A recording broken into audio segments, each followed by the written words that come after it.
نحمده ونصلي على رسوله الكريم أما بعد قال الله تبارك وتعالى أعوذ بالله من الشيطان الرجيم بسم الله الرحمن الرحيم وأطيعوا الله وأطيعوا الرسول فإن تولوا فإنما عليه ما حمل وعليكم ما حملتم وإن تطيعوه تهتدوا وما على الرسول إلا البلاغ المبين. وقال النبي صلى الله عليه وسلم كل أمتي يدخلون الجنة إلا من أبى. قالوا يا رسول الله ومن يأبى؟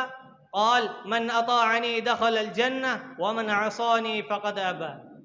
معزز سامعین کرام و حاضرین جلسہ، مجھے آج جس موضوع پر لب کشائی کرنی ہے اس کا موضوع ہے کہ محمد سے وفا تو نے تو ہم تیرے ہیں. محترم سامعین کرام، آج کا موضوع شاعر مشرق علامہ اقبال کا لافانی پیغام ہے. اقبال تاریخ کے آئینے میں جھانکتے ہیں، غلامان محمد پر ایک نظر ڈالتے ہیں، عاشقین مصطفیٰ پر کہکشاں کی صورت اترنے والی رحمت خداوندی کا جائزہ لیتے ہیں. ان پر یہ حقیقت واضح ہو جاتی ہے کہ جب مرد مومن صحیح معنوں میں محبت و اطاعت رسول کے نام پر سلطان دو عالم صلی اللہ علیہ وسلم سے وفاداری کو اصل ایمان بنا لیتا ہے تو تقدیر خداوندی اس کے تدبیر کے اشاروں کی محتاج ہوتی ہے، اور پھر پردہ افلاک سے صدا ابھرتی ہے کہ محمد سے وفا تو نے تو ہم تیرے ہیں، کہ محمد سے وفا تو نے تو ہم تیرے ہیں، یہ جہاں چیز ہے کیا لوح و قلم تیرے ہے.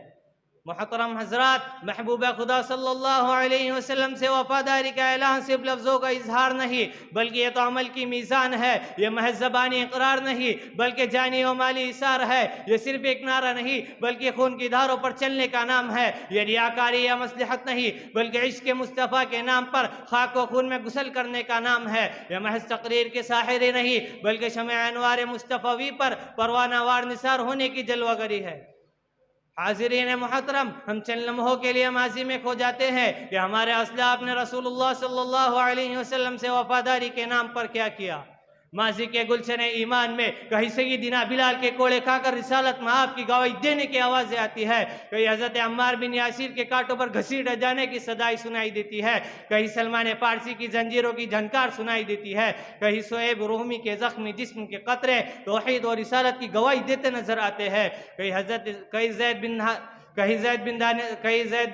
زید بن حارثہ کو وفاداری کے نام پر تختہ دار پر لٹکایا جا رہا ہے، کہیں حضرت خبیب کے جسم میں نیزوں کی نوکیں چبوئی جا رہی ہیں، کہیں امام حسین رضی اللہ عنہ میدان کربلا میں خاندان نبوت کی قربانی دیتے نظر آ رہے ہیں. تاریخ ایسی وفاداری اور جانثاریوں سے بھری پڑی ہے، گویا کہ ہر ایک بطل جلیل اس میں محمد سے وفاداری کے نام پر اس حقیقت کا اعلان ہے کہ آنکھوں میں نور دل میں بصیرت ہے آپ سے، آنکھوں میں نور دل میں بصیرت ہے آپ سے، میں خود تو کچھ نہیں میری قسمت ہے آپ سے، قربان ہو رہا ہوں محمد کے نام پر، قربان ہو رہا ہوں محمد کے نام پر، عقبہ ہے آپ سے میری جنت ہے آپ سے. سامعین کرام، سرکار دو عالم صلی اللہ علیہ وسلم سے وفاداری حسن عمل کا تقاضا کرتی ہے.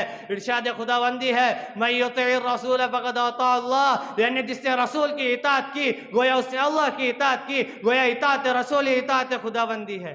حق تو یہ ہے کہ اطاعت ہماری زندگی کے ہر پہلو پر محیط ہونی چاہیے. ہم میں سے کوئی رائی یا رعایا، حکمراں ہو یا عام شہری، قاضی القضات ہو یا معیشت دا، قانون دا ہو یا سیاسی رہنما، امام ہو یا مقتدی، میر کارواں ہو یا مسافر منزل شوق، ہر ایک کو اطاعت مصطفیٰ کا توق اپنی گردن میں سجانا پڑے گا.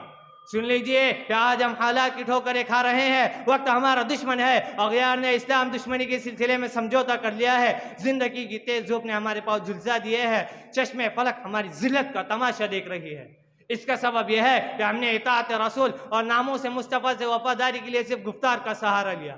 آج اگر پھر سے عظمت اسلاف کی داستانیں تازہ کرنا چاہتے ہیں اور اگر پھر سے لوح و قلم کی میراث کو اپنانا چاہتے ہیں تو حضور صلی اللہ علیہ وسلم سے عملی عقیدت کا رشتہ قائم کرنا ہوگا. سن لیجئے وہ کون سی طاقت تھی جس نے سمندر میں گھوڑوں کو ڈوبنے نہیں دیا؟ افریقہ کے درندے جن کی راہ کے رہبر بن گئے، افریقہ کے درندے جن کی راہ کے رہبر بن گئے اور جن کی تکبیر کی آواز سے باطل کے ایوانوں میں لرزہ طاری ہو گیا. یقیناً نبی کی ذات اور ان کے نام سے محبت تھی جس کی وجہ سے کاتب تقدیر نے لوح و قلم ان کے حوالے کر دیے تھے. آج بھی اسی محبت کو استوار کرنے کی ضرورت ہے کہ محمد سے وفا تو نے تو ہم تیرے ہیں، کہ محمد سے وفا تو نے تو ہم تیرے ہیں، یہ جہاں چیز ہے کیا لوح و قلم تیرے ہیں۔ وآخر دعوانا ان الحمد للہ رب العالمین۔